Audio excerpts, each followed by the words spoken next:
And that, of course, is just a general attack on the Presbyterian belief that the Spirit worked on somebody's heart for quite a while before conversion took place, and that it worked in a variety of ways. So Campbell's claiming no, conversion is only through the Word.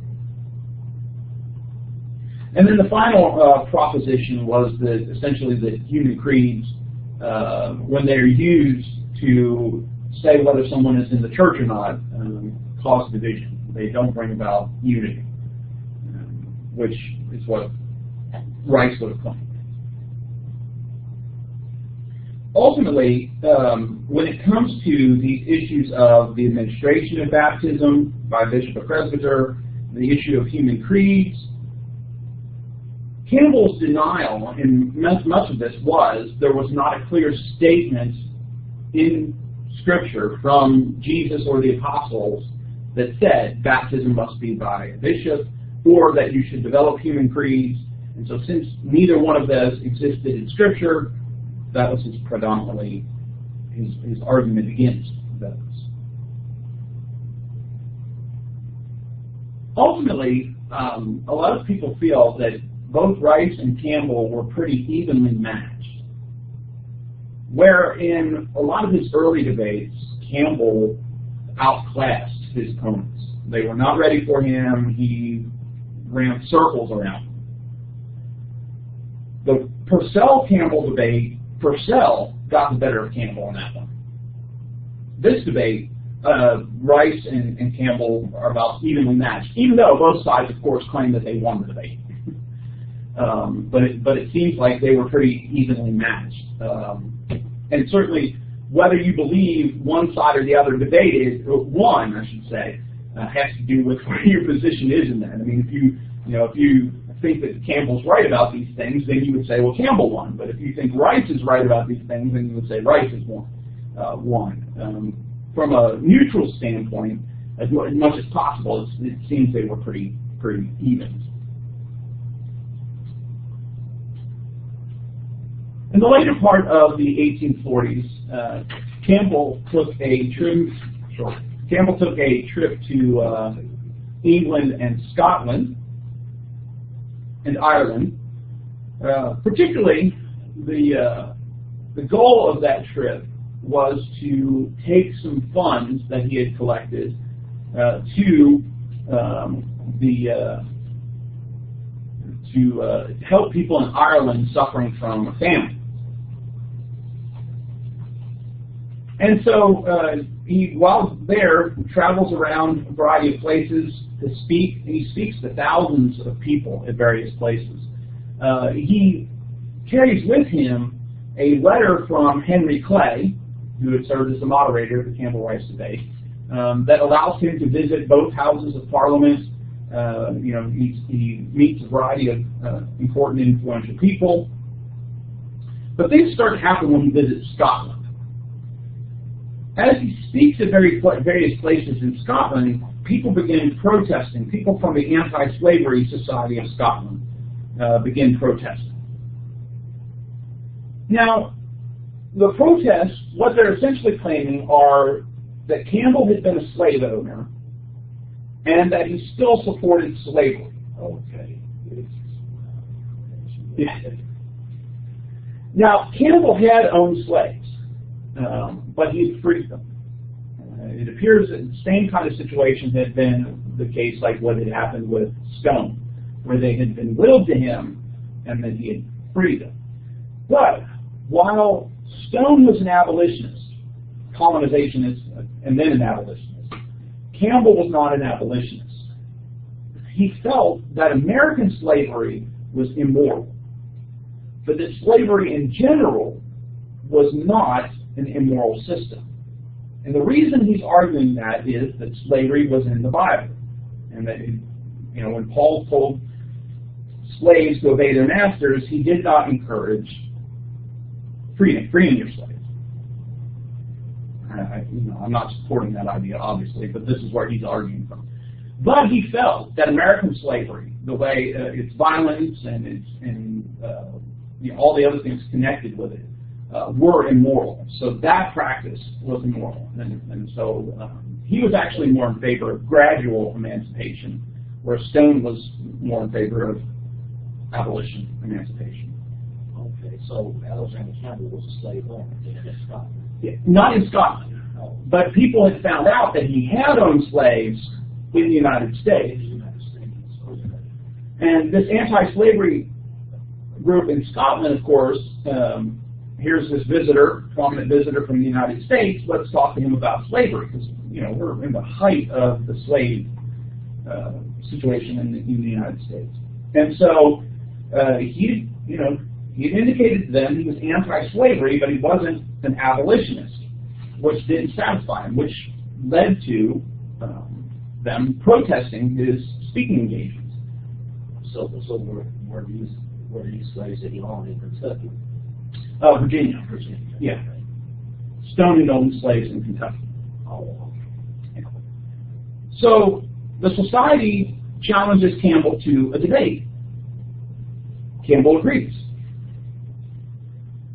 When they talk about who the opponent's going to be, they tell him a name, and Campbell makes an offhanded comment that essentially was, well, I think his name was like Robert Brown or something, generic like that, right? It's not a unique name.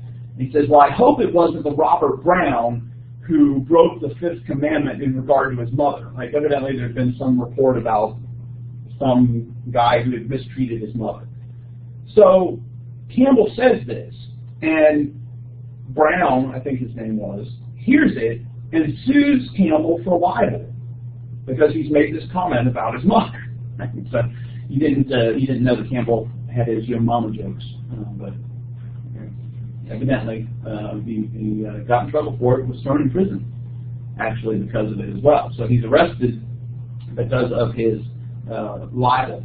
Some friends offered to pay his bond so that he could be released from prison, but he refuses and stays in prison for 10 days. Has a lot of visitors come in. The judge will later determine that the charge was actually illegal, that it had not been an appropriate charge. He shouldn't have been put in prison to begin with. While on his travels, his son Wycliffe will fall in a river and drown, and then that too will have an impact on Campbell's later life.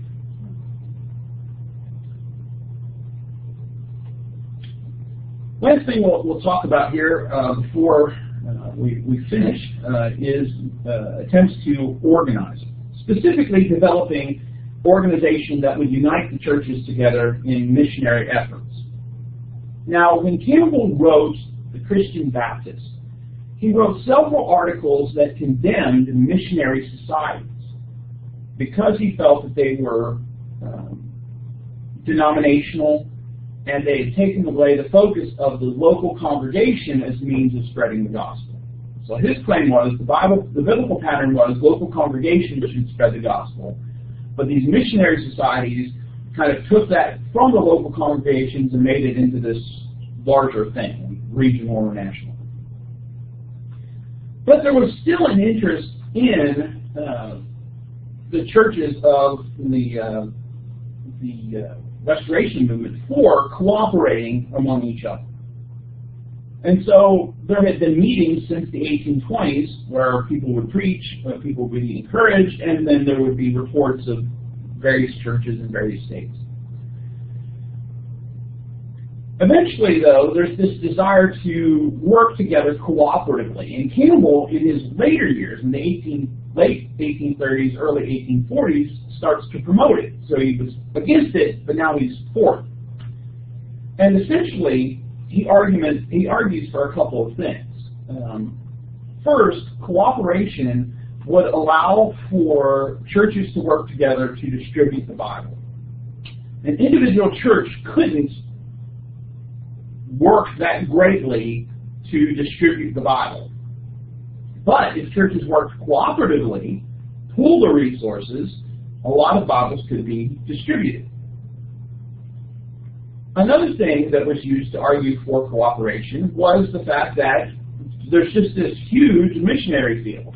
Right? In the 19th century is really when Christian missions from the United States and England really start going. And so there hadn't been much missionary effort from Protestantism prior to this point.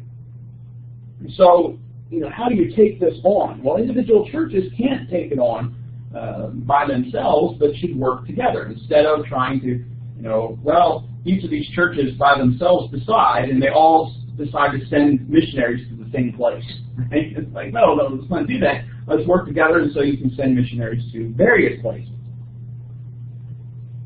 A third reason organization was needed was to improve Christian ministry. Working together, developing people, developing organizations would help improve this. Fourth was the idea that it would protect Christians from fraud. I guess the assumption was that someone could pretend to be a missionary, get support from one church, go to another church, do the same kind of thing, get money from them for missions, and go around to all these places, where if you cooperated together, if somebody tried that, then churches could tell other churches, watch out for this person, they're a fraud. What you actually doing that? I'm not sure, but it sounds like something that they were concerned could happen. Okay. And then finally, organization, cooperation through a society would allow for the concentration of action as opposed to this kind of scattershot. There could be a focused attempt to bring about this activity.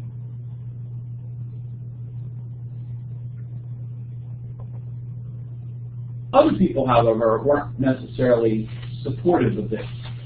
There were concerns that such a society or organization didn't have scriptural support.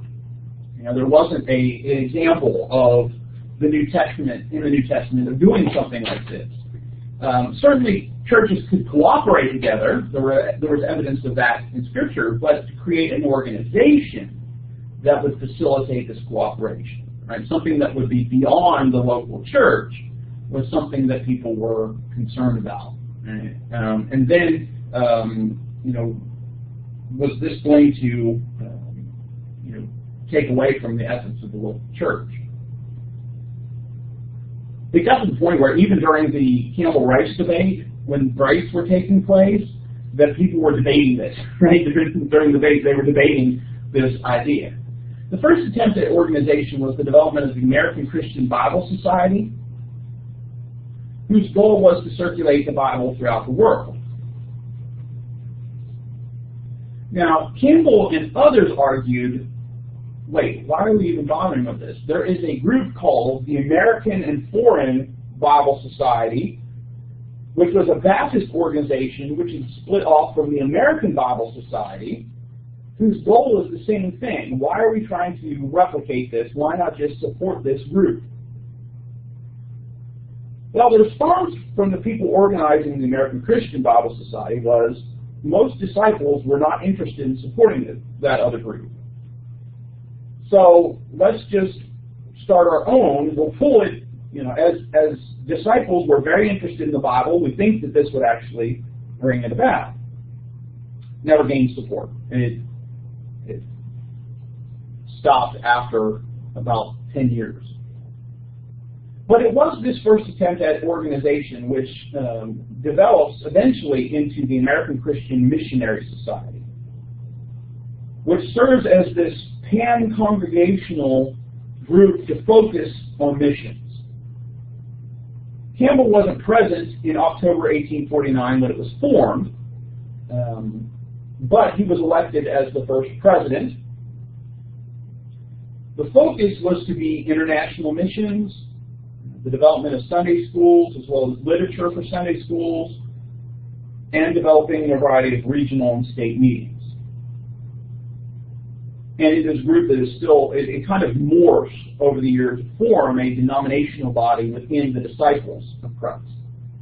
So, a lot of the fears are that this is going to turn into a denominational structure, and, well, it did.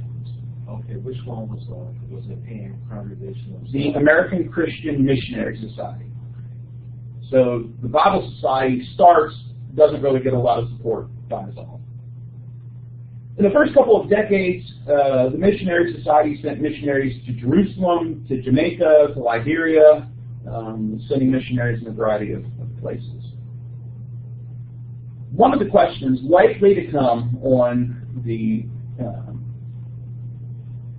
first exam would be, what is the American Christian Missionary Society?